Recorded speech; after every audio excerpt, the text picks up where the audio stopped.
I want to make it very clear in the beginning, I'm not anti-government. I don't believe in terrorism. And I want to make it especially clear that there are a lot of good people in the FBI and the CIA, naval intelligence, army intelligence, military intelligence, NSA. Unfortunately, there are a few key people in key positions who have made a difference, a big difference, in what's happening in America today.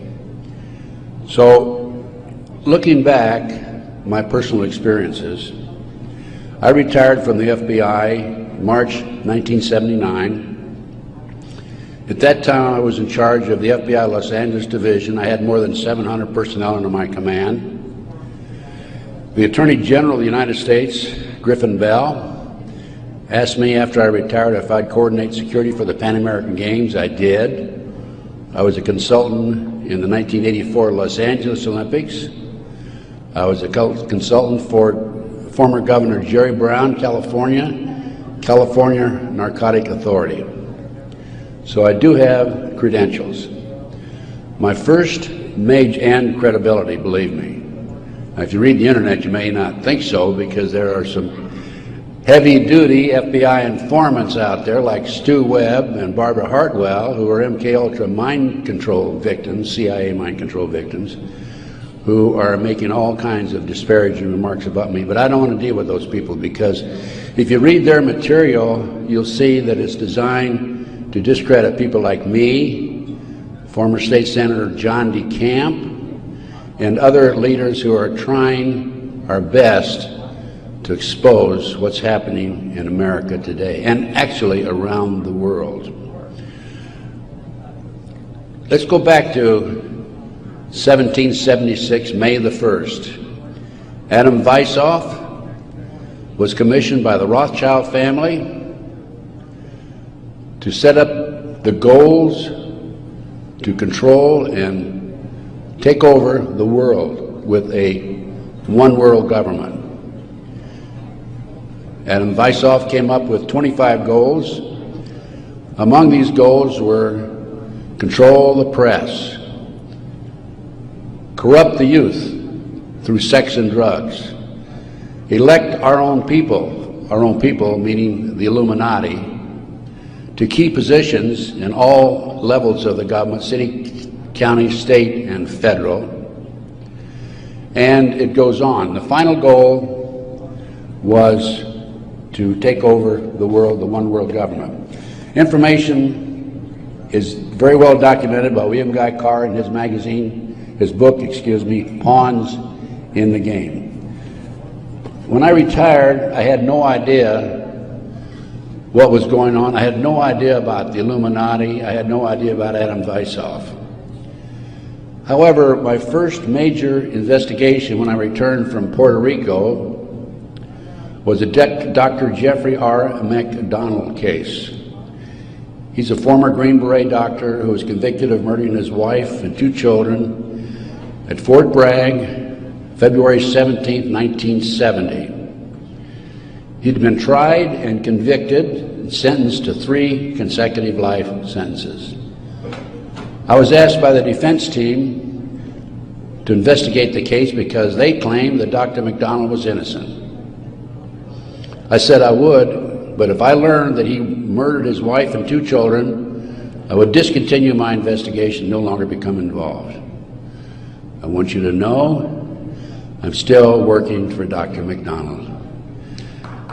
He is an innocent man. Now, once I became involved in the case, I had to read everything, and I learned that evidence was lost, evidence was stolen, evidence was altered. An FBI agent, Paul Stombaugh, lied before the grand jury. And most important of all, Colette, the wife, had skin where she had fought off the assailants under her fingernails. That skin was handed over to William F. Ivory, the chief investigator for the Army, and it has disappeared. 10 months into the case, October 25, 1980, I, through a series of circumstances, I don't have time to go into the details now, obtained a signed confession from one Helena Stokely. I had 3 sessions with her, 10 days each, total of 30 days.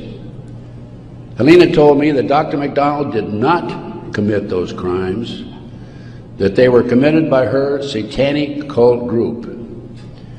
And I said to myself, what's this all about? I don't know anything about Satanism. I read about it in the Bible, of course, and that's about it.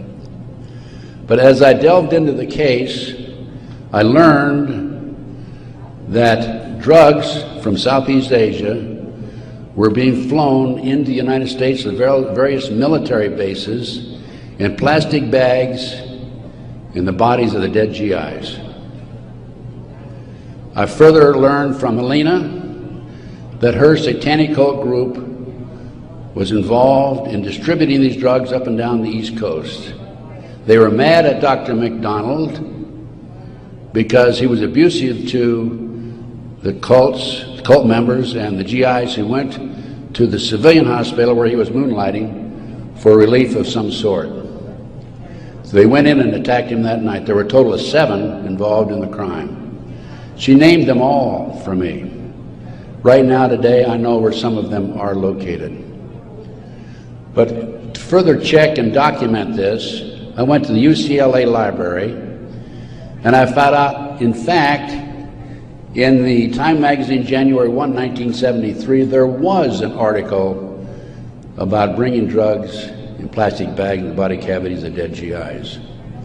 There was no question in my mind Helena was telling the truth. I gave her a polygraph test and she passed. I had her examined by a psychiatrist and she passed. And as a matter of fact, the government themselves had given her a polygraph examination early in their investigation before I entered the case. And Byzantine, the Army polygraph operator, said that she thought that she was telling the truth. She thought she was there that night. Now, the most recent series of events in the McDonald case, now I'm telling you a little bit about the McDonald case because that's what woke me up as to what was going on. It was after that I started researching and went back and found out about the Illuminati/Satanism.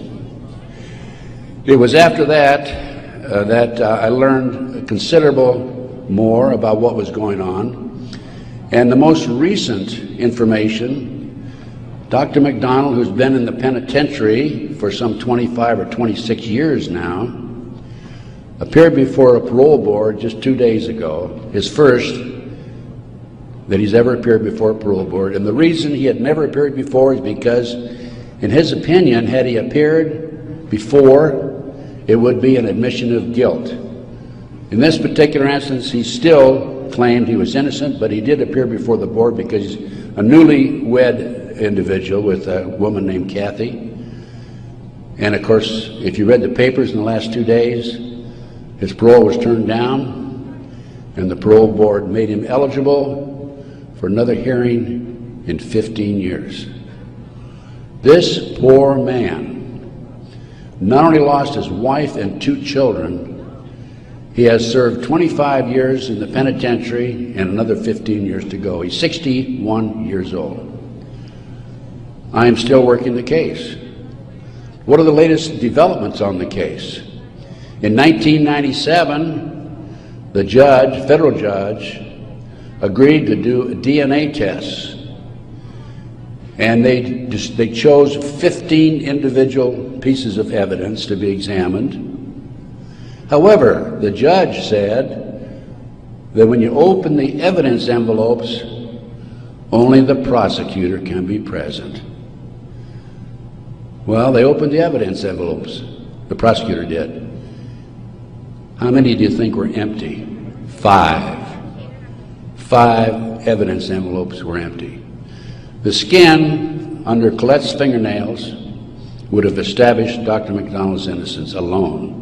Now we have DNA authorized in 1997. Here we are in 2005. They still have not completed the DNA test. From the McDonald case, the next case I worked of a major consequence was the Mcmartin Preschool case in Manhattan Beach, California. The children there claimed there were tunnels under the school. They were taken into the tunnels and through the tunnels up into the trap door of a bathroom in a triplex next door, placed in automobiles, and prostituted in the community. These are 2-, 3-, and 4-year-old children before they entered kindergarten. In addition, the children claimed that they were flown into the mountains where they were involved with adults in robes, black robes, chanting, candles. They talked about the brown babies who were cut up, actually sacrificed. And in checking into this and researching this, of course, this was obviously a satanic ceremony. The McMartin family, who owned the preschool, they were tried of Dre Bucky and his grandmother. I had an opportunity in 1990 to gain control of the school. Now, the school had been given to Danny Davis, the defense attorney, and he had sold it, even though he made $15 million on the case, by the way. He had sold it to a contractor who was going to tear it down. When I learned this, I contacted the contractor. I said, I want to be given an opportunity to go on that school and look for the tunnels. The authorities had looked for them in 1987. They said they could find no tunnels. Along with some of the parents, we hired Dr. Gary Stickle, UCLA archaeologist. He hired his crew and brought them in, and in 34 days, Dr. Stickle said there had been tunnels under that school. They were covered up, and they were covered in. An informant of mine told me that there was an abandoned satanic site in Crestline, California, up in the mountains. I went up into the mountains and obtained photographs, of the site. I have a lecture that I give where these pictures are available. It's called Gunderson Chronicles #2. It's a 4-hour lecture that I gave in Kansas City a number of years ago, which shows this abandoned site and also pictures from the McMartin Tunnel school dig. From there, I became involved in another case, very frightening case, because I established, with the help of people like John DeCamp, former state senator in Nebraska, that we have in this country today a covert military criminal enterprise, government enterprise, primarily by U.S. military intelligence, that is operating full throttle, and everybody refuses to investigate it. In the Nebraska case, it's called the Franklin cover-up. This is the book here that John DeCamp wrote, by the way. It's all documented in there. And in that particular instance, they were taking children out of foster homes, orphanages, Boys Town, driving them from Omaha, Nebraska to Sioux City, Iowa, 184 miles away, placing them in private jets and flying them to Washington, D.C. for sex orgies with prominent people, including congressmen, senators, and certain people in the White House. It's well documented. I have personally talked to Paul Benassi. I had a 5-hour interview with him. It's a tape that's available. I don't have it with me here, but you can order it. I have a 5-hour interview with Paul that he gave me in 1993. Paul told me how he was used. He was part of the kidnapping crew and was used as a decoy when he was 10, 11, 12 years old in parks, shopping malls, to attract the children over near where the adults were in a car waiting for them. They throw them in the back seat, chloroform them, and make off with them. Paul also told me that these children, many of them become sex slaves. Many of them are used as toys. The boys, they call the boys toys. I don't know what they call the girls. But these degenerate, sick people, the men are more interested in the little boys than they are the girls for some reason. But it's all well documented. Paul drew the inside living quarters of the White House. Now, this information broke in about 1987. That's about right after I entered, just before I entered the case. I replaced a fellow named Gary Caradori, who was the investigator for a Nebraska Senate committee. Gary met the official photographer of the group, who had split from the group, defected, and agreed to take the pictures that this official photographer gave him, and they met in Chicago, agreed to take the pictures back to the committee. He flew out of Chicago in his private plane, a short distance out of Chicago. The plane exploded in midair, and his briefcase has never been found. He and his 11-year-old boy died. His briefcase has never been found. The rear seat of the airplane has never been found. I had made every attempt possible to obtain possession of or control of that plane, because I wanted to examine it for bomb chemicals, particularly the back seat. It's no longer available. Nobody knows what happened to it. Gary Caradori was a civilian, yet it was taken to a military base for examination. A deputy sheriff was the first one on the scene. He saw the pictures. He started picking up the pictures. An FBI agent came along, took the pictures away from him, told him to keep his mouth shut. He started talking to a few people. A year later, his wife was murdered. He's no longer talking. This international child kidnapping ring, I later learned, was out of Washington, D.C. It was very active, and the organization is known as the Finders. And I have a report on the Finders back there. Everything I'm telling you is documented, by the way. The Finders has been established and operating throughout the 1960s up to the present time. It was exposed in 1987. They moved their operation to Wichita, Kansas, and they're operating right today in Wichita, Kansas. I have taken my report to the FBI a half a dozen times, demanded an investigation, and I have yet to be interviewed. So we have the Finders, we have the Franklin cover-up, which documents what I'm telling you. We have the pawns in the game. Pawns in the game is the Illuminati. This is the Illuminati/satanic movement in this country today. And the last thing I'm going to mention in the way of a book is why Johnny can't come home. Johnny Gosch was, September the 5th, 1982, a newspaper boy on a Sunday, and he was about to deliver his newspapers in West Des Moines, Iowa. He never delivered any newspapers. He disappeared.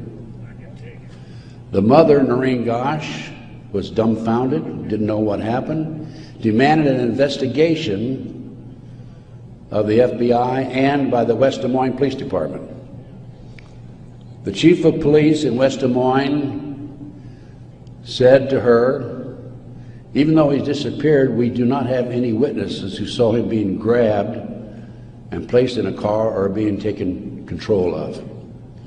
So we're not going to investigate it. The FBI used the same premise. They refused to investigate it. Now, I've been involved in kidnappings in the FBI, and I can tell you that it's automatic within 24 hours, at the end of 24 hours, that we had to go in my day, this was back in the 50s, 60s, and 70s, we had to go in and start investigating the case after they've disappeared for 24 hours. Today, as I stand here and you sit there, The children are disappearing in this country at the rate of 83 per hour.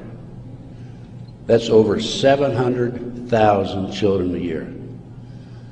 Now I can go back to July 1982. The Reader's Digest claimed there were 100,000 children disappearing every year. There's another statistic that I find very interesting, and that is that it is estimated 2,500 children are kidnapped and murdered in this country every year. That's an unbelievable figure. Yet, the FBI refuses to investigate it. Now, after the Nebraska case, and part of the Nebraska case, most recently, we have a young man named Jeff Gannon, who has appeared in the White House using a fraudulent press pass. This has happened within the last month. Certain people in the White House were questioning him and were suspicious of him because when he would engage in a press conference with the president, President Bush, he was asking what they called soft questions. Soft questions meaning the president would have an answer for them, he'd look good. Somebody started checking into his background. They learned that he was actually an individual named Jim Guckert. This is all on the internet, by the way. And Guckert had a homosexual website. So Jeff Gannon is an alias of Jim Guckert. Now his picture appeared in the internet, and he is believed to be Johnny Gosch, who was kidnapped September the 5, 1982. The mother, Noreen Gosch, who wrote this book, Why Johnny Can't Come Home, I have a 2-hour interview with her on video, available again if you want to check my order blank. She did not sit still for this. Can you imagine if the 83 mothers of children who disappear every hour would do what Noreen Gosch has done? We wouldn't have this problem today. She went to the FBI, demanded an investigation. They refused to investigate. The police refused to investigate because the case tied into the Franklin cover-up. Some of our top politicians in the country, leading businessmen, Harold Anderson was identified by the children. The head of the Nebraska Forestry Service was identified by these children. There 80 children came forward in this Nebraska case. And it goes, as I said, right up to the White House. In 1987, according to Paul Benassi, he was furnishing toys, or little boys, young boys, to the sick people, certain sick individuals, in the White House itself. I have the names of some of these people.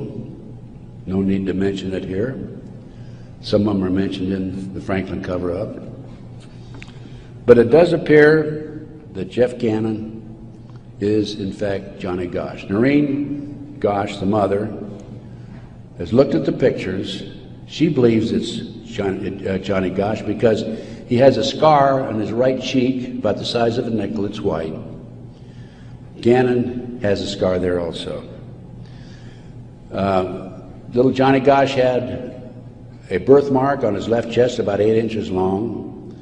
From looking at pictures of Jeff Gannon on the internet, it appears that he had a birthmark at one time, and there's been an attempt to erase it. I personally talked to one of the youngsters who was involved in this network. I've talked to several of them. And he assures me that Jeff Gannon is, in fact, Johnny Gosch. Well, how did Johnny Gosch get from West Des Moines, Iowa, 12 years old, all the way with a phony press pass into the White House as of a few weeks ago? Well, what happened to Johnny is that he was transported from West Des Moines, Iowa, to Sioux City. He was placed on a farm for 3 weeks, sexually molested. He was taken to the mountains in Colorado, placed in a cage in a house of some sort, or a cabin, and then later he was used as a sex slave. They didn't kill him, they didn't sacrifice him, although a number of these kids are sacrificed in satanic ceremonies. Now, he escaped with another young man. They stole a car, and in 1997, Johnny knocked on his mother's door at 2:30 in the morning, Johnny Gosch, and said he wanted to talk to her. He was there with another young boy. He came in, he told Noreen, he says, "Mother, I was kidnapped. I've been placed in a covert military CIA-controlled, mind-controlled project and used as a sex slave." He said, "I can't come forward at this time because they will kill me." And then he left. Noreen says that's the last time she talked to him, 1997. Now, several years after that, a girl named Burns, who was a producer for 2020, decided to do a story on the Johnny Gosch kidnapping and the Nebraska case. And she interviewed me. In fact, I spent 5 days with her, gave her the benefit of all my research, which is available to you folks also. And then she got a lead that Johnny was hiding out on an Indian reservation in northern Minnesota. She went there and flushed him out, and he basically went into hiding, and now he shows up at the White House. He was a mind control victim. If you don't know anything about MKUltra mind control program, it came into this country through the German scientists after World War II. They were involved with the Nazis during the war and prior to World War II in developing robots and individuals to be used on command for anything that they wished, including assassinations and other nefarious activity. The MKUltra program, CIA mind control program, was investigated by Congress in 1987. Congress said, CIA, you got to quit doing that. That's you're bad boys. And they said, we will quit. Don't kid yourself. It's very active today. There are people like Barbara Hartwell out there who are mind control victims. She's another one who's been bashing me. I must be doing a pretty good job because I wouldn't have these people criticizing me on the internet like they do. And of course, it doesn't bother me in the least. But going back to the Nebraska case and MKUltra, a lot of this training took place at Offutt Air Force Base in Omaha, Nebraska, which was Strategic Air Command headquarters. You recall after 9/11, the president flew to, I think it was to south, someplace in Louisiana or New Orleans, and then he flew to Offutt Air Force Base in the afternoon of September the 11th, 2001, and they had a party there that morning at 9:30 in the morning. He missed the party. He was sorry he missed the party. Warren Buffett was there, by the way. And the MKUltra program has been very actively administered, not only at Offutt Air Force Base, at Fort Bragg, North Carolina, the place where Dr. McDonald's family was slaughtered in 1970. Now, the Nebraska case, I don't want to leave that without telling you that in the early 1990s, Yorkshire TV came to the United States with a camera crew for 7 months to do a documentary on it. They went back to England, produced the documentary, and they brought it over into the United States. It was listed in the TV guide to be aired on May the 3rd, 1994. When certain members of Congress found out about it, they threatened the cable industry with restrictive legislation. Somebody anonymously bought up the rights to the videotape, for the documentary and ordered all copies destroyed. I just happen to have a bootleg copy of that documentary, and it is available. I have been selling these and these books and getting this report out of mine to anybody that's interested in it. And by the way, I have a 5-package deal for you at about a 15% discount, 15 to 20% discount if you buy all 5 items. So about 6 months ago, as any good investigator would do, I said, I'm going to get a copy of that TV guide. I didn't have a copy. Johnny Cam had one at one time, couldn't find it. That's typical of John, by the way. Good friend, great guy. And so I said, I'm going to get my own copy. So I wrote to TV Guide people, and I received a copy of the TV Guide for May 3rd, 1994. 10 p.m. Discovery Channel. It's not listed. A nature show is listed instead on the new reprinted edition. I'm not going to be outfoxed by these people. I went to the Los Angeles Times TV log. It's listed, Conspiracy of Silence. I called a friend of mine in Philadelphia, and I said, check the TV log for the Philadelphia Inquirer. Conspiracy of Silence is listed in the Philadelphia Inquirer. The power of the press. They changed and reprinted the whole TV guide. It never has been shown publicly in the United States, and I doubt if it ever will be shown publicly. But as I said, it is available to you. Now, that's not the end of the story for me, because I am continuously probing, continuously working, continuously talking to various sources and putting it on paper and documenting and getting the word out. This is the direction that we have to go. Americans, for the most part, are oblivious to what's really going on behind the scenes. One of the things that, in addition to the McDonald case, that got me thinking was the Jack Kennedy assassination.